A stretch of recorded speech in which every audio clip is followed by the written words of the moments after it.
কর্মকর্তাদের কোনো রাজনৈতিক চাপের কাছে নতি স্বীকার না করার নির্দেশনা দিয়েছেন বাংলাদেশ ব্যাংকের গভর্নর মোহাম্মদ মোস্তাকুর রহমান। এছাড়া ঋণ দেয়া বা সুশাসনের ক্ষেত্রে রাজনৈতিক হস্তক্ষেপে পড়লে সরাসরি তাকে জানানোর পরামর্শ দিয়েছেন গভর্নর।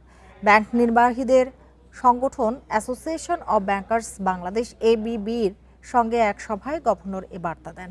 সভায় সমস্যাগ্রস্ত ব্যাংকগুলোর পরিচালনা পর্ষদ পুনর্গঠন সহ ব্যাংকিং খাতের চলমান সংস্কার কার্যক্রম নিরবচ্ছিন্নভাবে চলবে বলে জানান গভর্নর। রপ্তানিকারকদের প্রণোদনা, রপ্তানি উন্নয়ন তহবিলে আটকে থাকা অর্থ এবং রেমিটেন্স প্রণোদনায় বকেয়া অর্থ ছাড়ের উদ্যোগ নেওয়া হবে বলেও জানান তিনি। সভায় ABB'র চেয়ারম্যানের নেতৃত্বে 19টি ব্যাংকের MD যোগ দেন।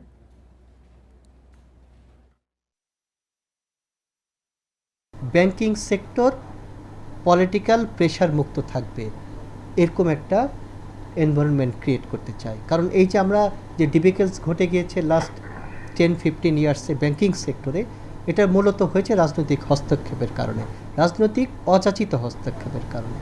ওই জায়গাটাই গভর্নর মহোদয় বন্ধ করতে চাচ্ছে এবং সেক্ষেত্রে বাংলাদেশ ব্যাংক এবং বাণিজ্যিক ব্যাংকগুলো একসাথে কাজ করবে।